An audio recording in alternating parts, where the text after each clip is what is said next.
બંધારણશાહી દેશમાં જીવીએ છીએ, પરંતુ જ્યારે 18 વર્ષની ઉંમર થાય અને મત આપવાનો વારો આવે ત્યારે મોટાભાગના લોકોને ખબર જ નથી હોતી કે મત આપવાનો કઈ રીતે. અને આવું ભવિષ્યના બાળકો સાથે ન થાય એટલે એક શાળા અનોખો અભિગમ અપનાવી રહી છે, જ્યાં લોકશાહીના પાઠ પુસ્તકોમાંથી બહાર નીકળીને પ્રત્યક્ષ મેદાનમાં શીખવાડવામાં આવી રહ્યા છે. નવી શિક્ષણ નીતિ 2020 અંતર્ગત બાળકોમાં નાનપણથી જ નેતૃત્વ, લોકશાહીની સમજ અને જવાબદારીના ગુણો વિકસે તે હેતુથી શ્રીમતી રાધાબેન અને શ્રી હીરાલાલ સાહપે સેન્ટર શાળા જે ખેડવામાં આવેલી છે તે દર વર્ષે બાલ સાંસદ ચૂંટણીનું આયોજન કરે છે. હવે તમને થતું હશે કે આ બાલ સાંસદ ચૂંટણી એટલે શું? હવે આ બાલ સાંસદ ચૂંટણી શું છે તેના વિશે વિગતે ચર્ચા કરીએ. નમસ્કાર, તમે જોઈ રહ્યા છો ચક્રવાત ન્યૂઝ. હું આપની સાથે હેમંત.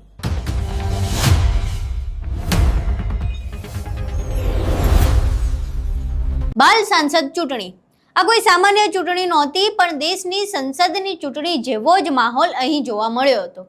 બાલ સાંસદની ચૂંટણીના આયોજનમાં સૌથી પહેલા ભાગ લેવા માંગતા ઉત્સાહી વિદ્યાર્થીઓ દ્વારા ઉમેદવારી ફોર્મ ભરવામાં આવ્યા હતા. ફોર્મની ઝીણવટભરી ચકાસણી બાદ કુલ 22 જેટલા વિદ્યાર્થીઓ મેદાનમાં ઉતર્યા હતા. આ વિદ્યાર્થીઓએ શાળાની વિવિધ મહત્વની સમિતિઓ જેવી કે પ્રાર્થના મંત્રી, સ્વાસ્થ્ય મંત્રી, વ્યવસ્થાપન મંત્રી, પાણી મંત્રી, સફાઈ મંત્રી, બાગાયતી મંત્રી, પુસ્તકાલય, સાંસ્કૃતિક અને રમતગમત મંત્રી અને સૌથી મુખ્ય પદ એવા શાળા પ્રમુખ મહામંત્રીની જવાબદારી માટે આવેદનપત્રો ભર્યા હતા. હવે રસપ્રદ વાત એ છે કે મતપત્રમાં 22 ઉમેદવારોની સાથે એક નોટાનું કોલમ પણ રાખવામાં આવ્યું હતું.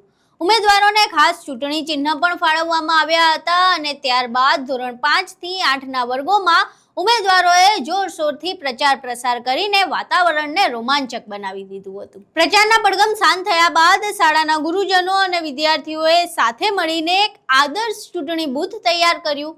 આ લોકશાહીના પર્વને પારદર્શી બનાવવા માટે મુખ્ય ચૂંટણી અધિકારી, પોલિંગ સ્ટાફ અને કાયદો વ્યવસ્થા જાળવવા માટે વિદ્યાર્થીઓમાંથી જ પોલીસ સ્ટાફની પણ નિમણૂક કરવામાં આવી હતી.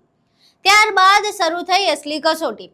ધોરણ 5 થી 8ના તમામ વિદ્યાર્થીઓએ લાઇનમાં ઊભા રહીને ખૂબ જ સમજદારીપૂર્વક પોતાના મનપસંદ ઉમેદવારને પોતાનો કિંમતી મત આપ્યો. ચૂંટણી પ્રક્રિયા પૂરી થયા બાદ હવે જે વિદ્યાર્થીને સૌથી વધુ મત મળશે તે શાળાના મહામંત્રી બનશે અને બાકીના વિજેતાઓને તેમની ક્ષમતા મુજબ વિવિધ સમિતિઓની જવાબદારી સોંપવામાં આવશે.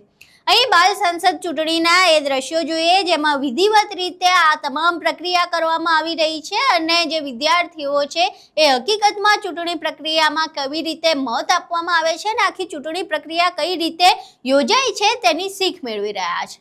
બાલ સંસદ 2026 NEP 2020 અંતર્ગત બાલ સંસદની ચૂંટણી શ્રીમતી રાધાબેન અને શ્રી હીરાલાલ શાહ ખેરવા સેન્ટર શાળામાં થઈ રહી છે અને બાળકો પોતાના પ્રતિનિધિઓને ચૂંટવા માટે તૈયાર છે. અહીંયા આપણે જોઈ શકીએ છીએ કે બાળ સંસદના જે વિભાગો છે, શાળા પ્રમુખ છે, સ્વાસ્થ્ય મંત્રી છે, પ્રાર્થના મંત્રી છે, વ્યવસ્થાપન મંત્રી, પાણી મંત્રી, સફાઈ મંત્રી, બાગાયતી મંત્રી, પુસ્તકાલય મંત્રી, સાંસ્કૃતિક મંત્રી, રમતગમત મંત્રી એ બધાને જ આ ઉમેદવારો છે. લગભગ 22 ઉમેદવારો અને 23 નોટા. આમાંથી 10 ઉમેદવારોની પસંદગી કરશે અને જેને જે પ્રમાણે વધારે મત મળશે એ પ્રમાણેનો અહીંયા બતાવ્યા પ્રમાણે એને પદ મળશે. NEP 2020 અંતર્ગત નવી શિક્ષણ નીતિ અંતર્ગત બાળકોમાં નેતૃત્વના ગુણો વિકસે. અહીંયા આપણે જોઈશું કે બાળ સંસદ માટે જરૂરી સૂચનાઓ આપેલી છે. સૂચનાઓ પણ તમે વાંચી શકો છો. અહીંયા આપણે જોઈએ તો શાળા મહામંત્રી છે તો એને શું કરવાનું છે, તો એને વિશિષ્ટ જવાબદારી સમગ્ર શાળા કે બાળકી સંસદનું નેતૃત્વ કરવાનું છે. બધા મંત્રીઓ સાથે મિટિંગ કરવી, શાળામાં શિસ્ત જળવાય તે જોવું અને આચાર્ય શિક્ષકો સાથે કળેરૂપ બનવું. સૌને સાથે લઈને ચાલીશું, ખેરવા શાળાનું નામ રોશન કરીશું. તો એ પ્રમાણે શાળા વિકાસ માટેની સફાઈ માટેના સૂચનો છે. નેતૃત્વ અને શિસ્તના ગુણો વિકસે છે. અહીંયા સાંસ્કૃતિક મંત્રી માટે શું છે, રમતગમત મંત્રી માટે શું છે, બધું જ દર્શાવ્યું છે અને એનો અભ્યાસ બાળકોએ પણ કરેલો છે. તો સંસ્કાર, સંસ્કૃતિ અને કલાની હેલી આપણી ઉત્સવપ્રિય શાળા સૌથી વહાલી, સૌથી પહેલી. અહીંયા આપણે જોઈશું કે ચૂંટણી માટેના બહોળી સંખ્યામાં બાળકો ઉત્સાહિત છે. અહીંયા આપણે જોઈએ તો આ મતદાન મથક છે. અંદર જવાનો મતદાન મથકમાં રસ છે. અહીંયા જોઈએ તો આ મતપેટી બનાવેલી છે. પ્રિસાઇડિંગ ઓફિસર છે. બાલ સંસદ 2026 સત્યમાં પોલિંગ ઓફિસર અને મહિલા પોલિંગ છે.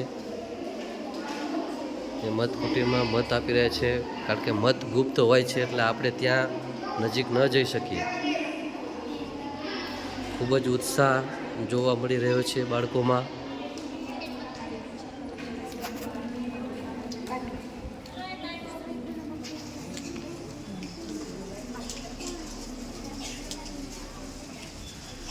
બાળકો મત આપવા માટે અને પોતાના પ્રતિનિધિ ચૂંટવા માટે ઉત્સાહી છે.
અહીં તમે બાળકોના એ દ્રશ્યો જોયા. હવે આ શાળાનો જે પ્રયોગ છે એ હકીકતમાં તારીફના લાયક છે, વખાણ કરવા લાયક છે.